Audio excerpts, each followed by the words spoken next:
Xin kính chào các bạn. Hôm nay là chính thức Đại lễ Noel đang được diễn ra ngày 24 tháng 12 hàng năm.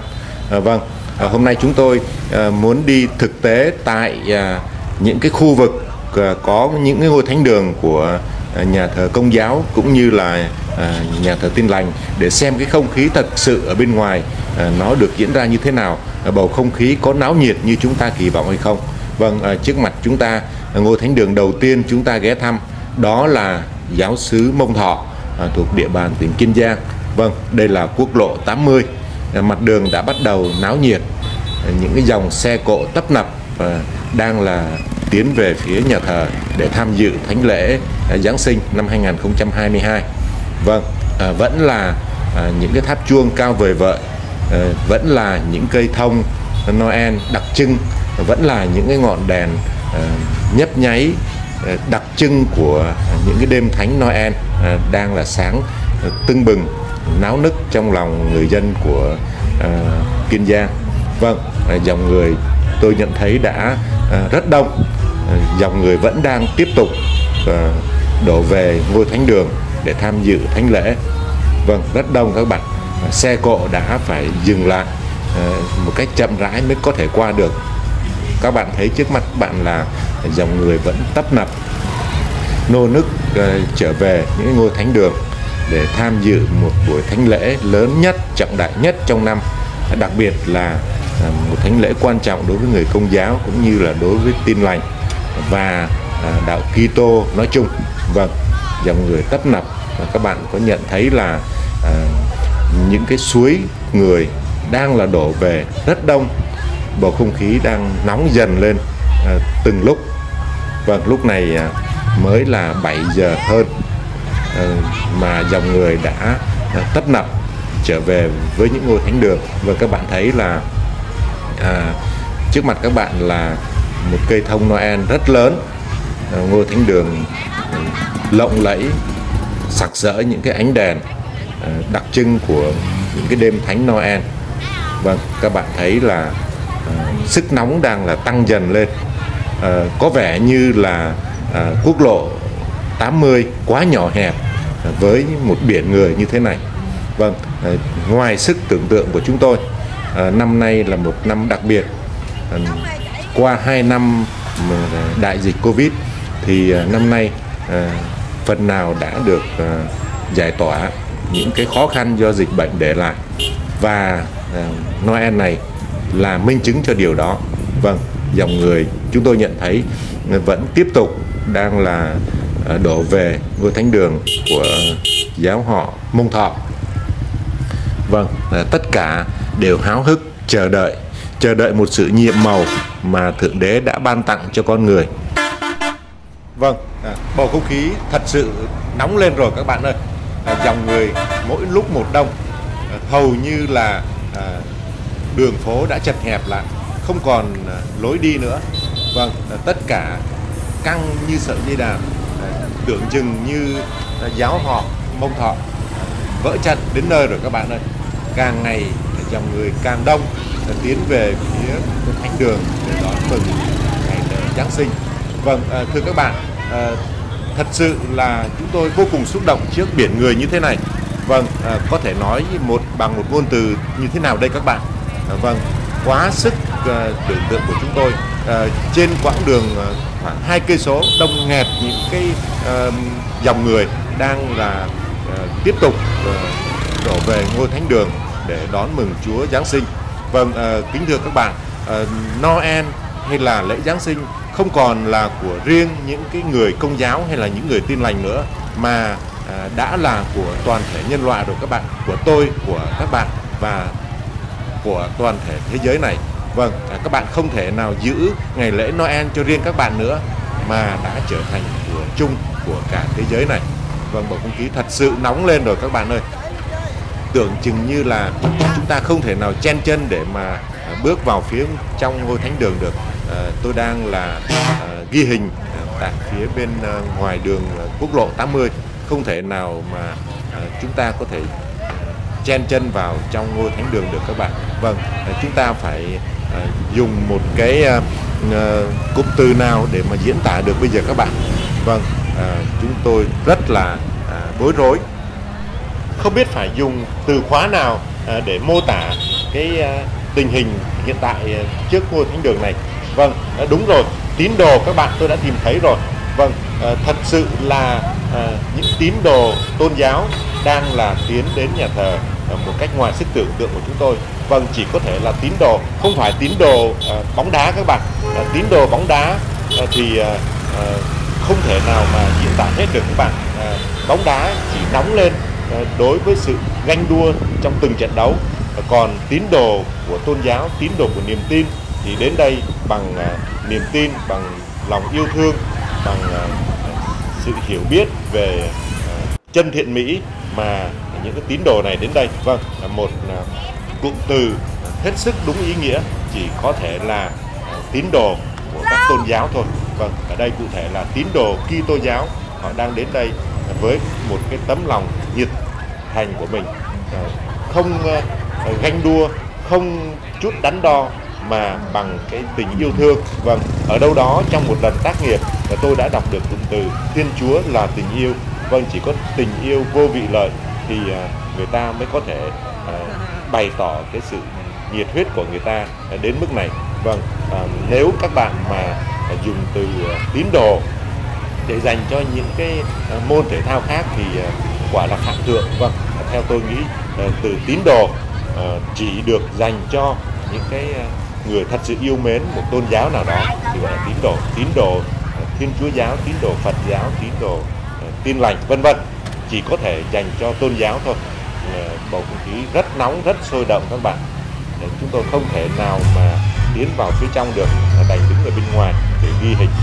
Vâng, bằng cái niềm tin vào một cái tôn giáo thì người ta mới sống hết mình như thế này được các bạn. Vâng, quả là một bầu không khí hết sức sôi động, ngoài sức tưởng tượng của chúng tôi.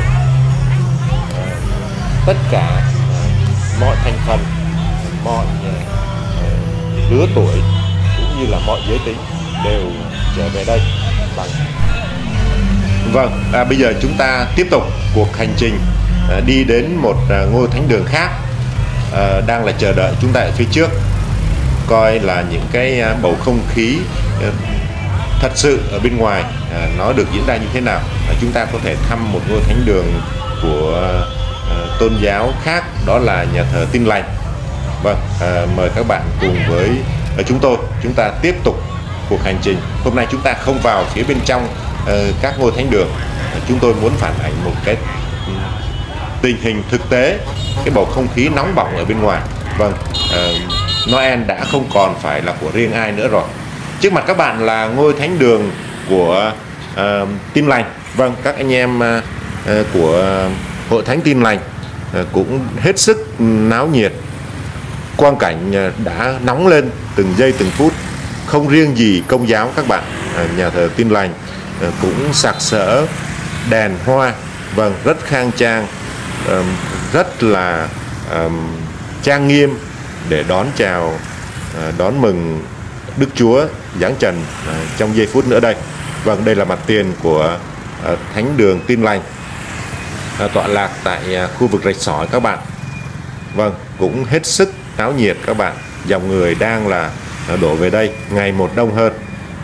Tuy nhiên là chúng tôi không thể tiến vào phía trong được do thời hạn không cho phép. Chúng tôi chỉ điểm qua một số những cái tình hình thực tế ở bên ngoài đường. Bầu không khí hết sức sôi động các bạn.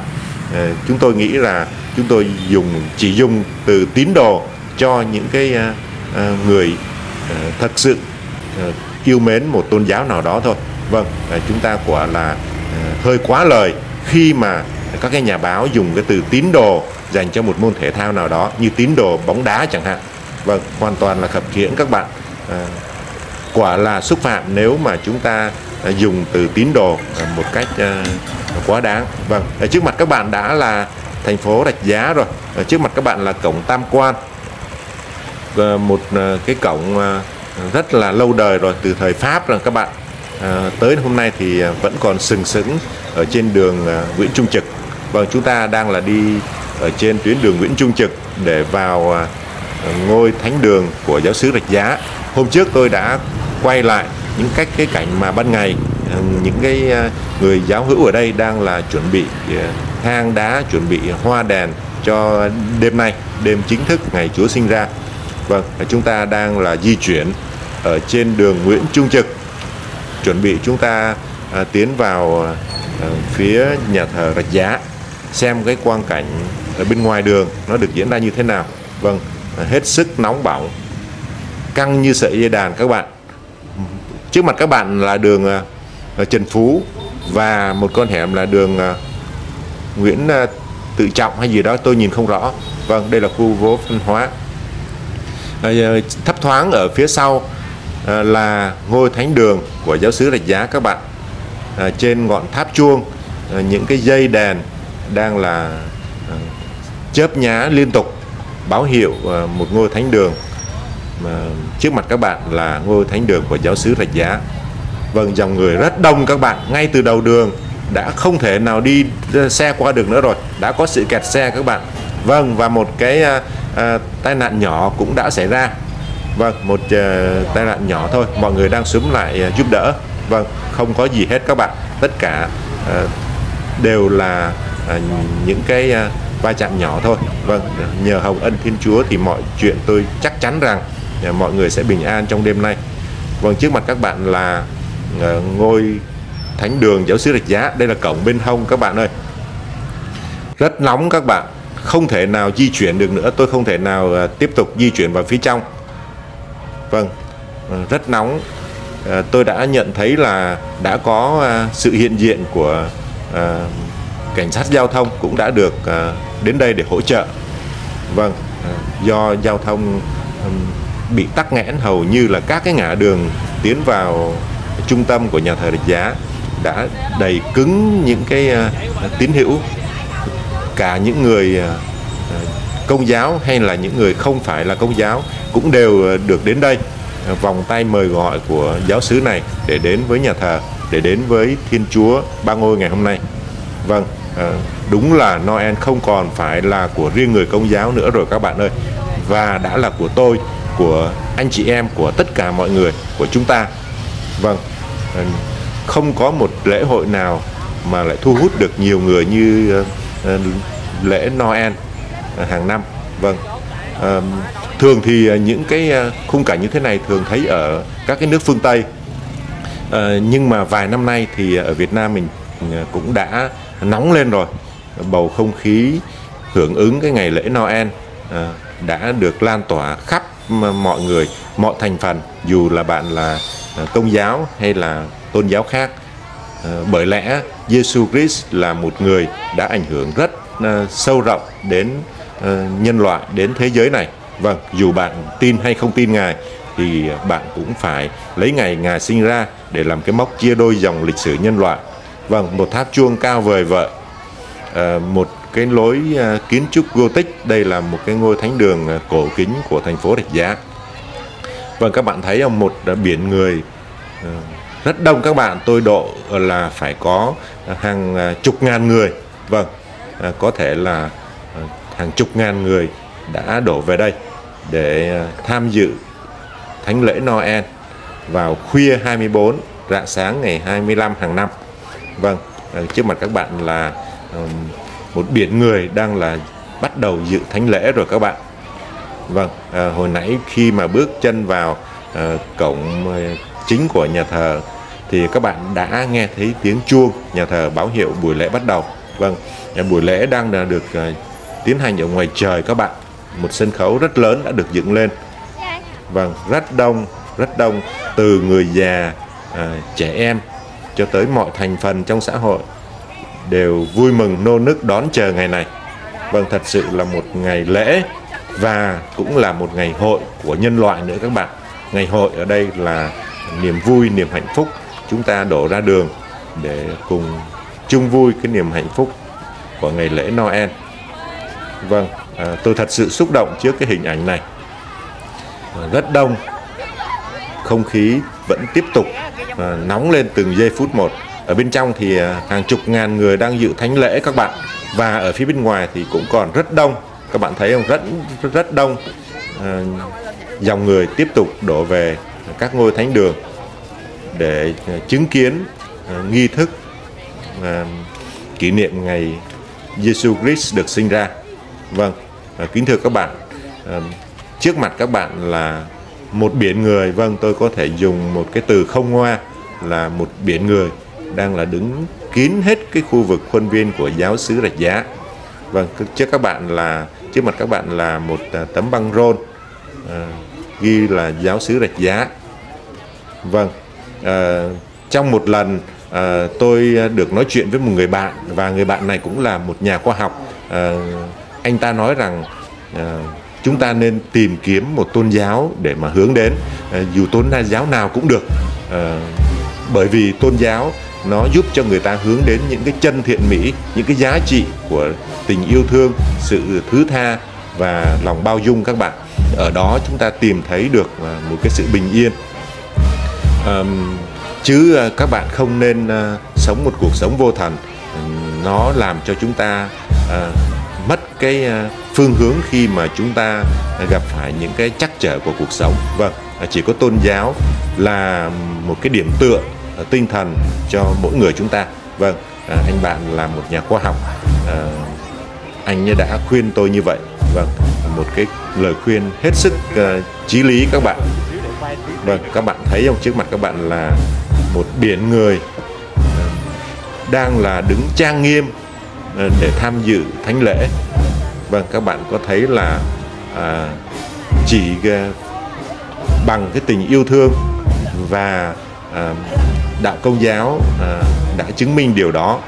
Tôi đọc được ở đâu đó trong một lần tác nghiệp có một câu viết là Thiên Chúa là tình yêu.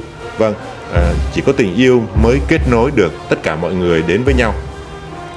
Ở các nước phương Tây thì ngày lễ Noel là một ngày trọng đại, và hiến pháp của các nước cũng như là ở Canada chẳng hạn, người ta cho công dân người ta được nghỉ chính thức trong các cái ngày lễ nghỉ của quốc gia.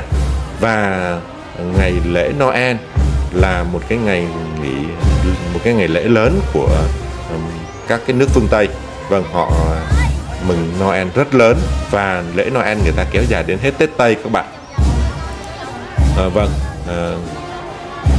tất cả những cái người mà tham dự thánh lễ ở đây đều hết sức trang nghiêm. Vâng, họ ngước nhìn về phía sân khấu nơi đang là diễn ra thánh lễ với một ánh mắt thành kính. Chắc là họ đang là thầm cầu nguyện Đức Chúa sẽ ban cho họ ơn lành. Và như tinh thần của buổi lễ Noel là vinh danh Thiên Chúa trên trời, bình an dưới thế cho người thiện tâm. Vâng, tôi tin rằng mọi người đang là hướng lòng mình đến những cái giá trị đạo đức, những cái giá trị chân thiện mỹ. Có thể vì cuộc sống bôn ba, người ta không có thể hiện được những cái giá trị đạo đức của họ ra bên ngoài. Tuy nhiên từ sâu thẳm thì con người vốn là tính bản thiện các bạn. Vâng, tôi tin rằng thế giới này cái người tốt vẫn còn chiếm đa số, và những cái giá trị đạo đức cũng còn được tôn vinh. Vâng, chúng ta ra phía bên ngoài để xem cái bầu không khí ở bên ngoài nó như thế nào. Cũng rất đông, rất nóng các bạn. Ở bên trong thì một biển người đang tham dự thánh lễ, và ở bên ngoài đường thì vẫn còn rất đông những cái tín hữu, kể cả những người không phải là Công giáo hay là không phải Tin Lành, thì họ cũng đều được mời gọi đến đây và họ tham gia rất nhiệt tình. Bởi ngày lễ Noel đã là của toàn thể nhân loại rồi, không còn phải là của những cái người Công giáo hay Tin Lành nữa. Vâng, đó là những cái tình cảm đặc biệt mà nhân loại dành cho ngày lễ Noel này. Vâng, mời các bạn cùng với tôi xem qua toàn cảnh cái biển người đang là tham dự thánh lễ tại nhà thờ Rạch Giá. Hồi nãy thì chúng tôi đã ghi hình hầu các bạn ở ngôi thánh đường của giáo xứ Mông Thọ, và đây là nhà thờ Rạch Giá.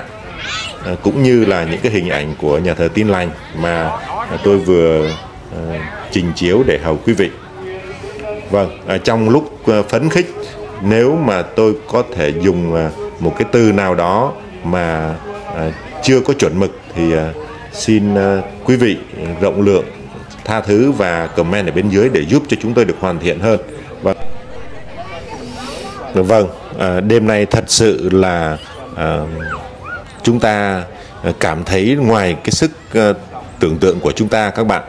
Vâng, hoàn toàn chúng tôi bị kích thích trước những cái lòng nhiệt tình của tất cả mọi người ở đây. Vâng, trước khi tạm biệt ngôi thánh đường này, để chúng ta ra phía bên ngoài để xem coi là những cái không khí náo nhiệt nó đang được diễn ra như thế nào khi mà bên trong nhà thờ đang là diễn ra thánh lễ. Vâng, các bạn thấy không, vẫn còn rất nhiều bà con đang là đổ về ngôi thánh đường để tham dự. Vâng, không thể còn chỗ để cho mọi người có thể tiến vào phía trong được, đứng tràn ra tới bên ngoài đường các bạn. Vâng, đã thấy các nhân viên an ninh, những cái cảnh sát giao thông cũng đã được điều đến để giúp đỡ cho nhà thờ giữ gìn an ninh trật tự cũng như là tình hình giao thông được ổn định hơn. Vâng, hết sức nhiệt tình, cả chính quyền cũng đã vào cuộc để giúp đỡ cho những ngôi nhà thờ nhằm tạo điều kiện và giúp cho buổi lễ được tốt đẹp hơn. Vâng, chúng tôi rất là cảm động trước cái tình cảm của mọi người dành cho đồng bào tín hữu là người Công giáo cũng như là người Tin Lành. Vâng, dòng người vẫn còn đang là tấp nập đổ về phía ngôi thánh đường. Vâng, từ xa các bạn có thấy là sân khấu đang là diễn ra thánh lễ các bạn, còn ở bên dưới là một biển người. Vâng, hết sức là náo nhiệt các bạn, nếu không muốn nói là cuồng nhiệt. Vâng, mọi người dành cái tình cảm ưu ái đặc biệt cho đêm Noel. Chúng tôi vô cùng cảm kích trước những cái tình cảm mà tất cả mọi người đã dành cho đêm lễ thánh ngày hôm nay. Vâng, tôi có thể gọi là đêm huyền diệu, đêm nhiệm màu. Trước mặt các bạn là cái cổng phía sau vẫn còn rất đông những người tín hữu đang đến. Vâng, các bạn thấy không, trước mắt các bạn là hàng đoàn người vẫn còn đang tiếp tục đổ về ngôi thánh đường của giáo xứ Rạch Giá. Vâng, rất đông, trên gương mặt ai cũng toát lên cái niềm hạnh phúc.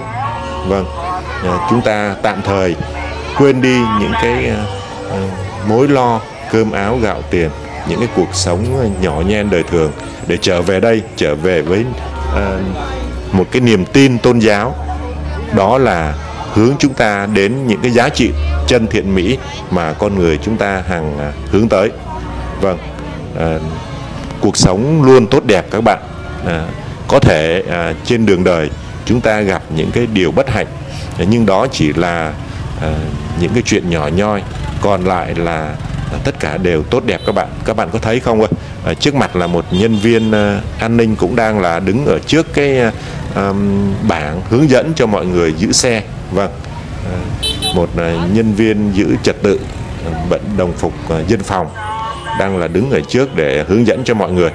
Vâng, trước khi tạm biệt ngôi thánh đường này để đến một ngôi thánh đường khác, chúng tôi xin kính chúc tất cả quý vị một đêm Giáng sinh an lành và hạnh phúc, một năm mới an khang thịnh vượng. Xin kính chào tạm biệt tất cả quý vị.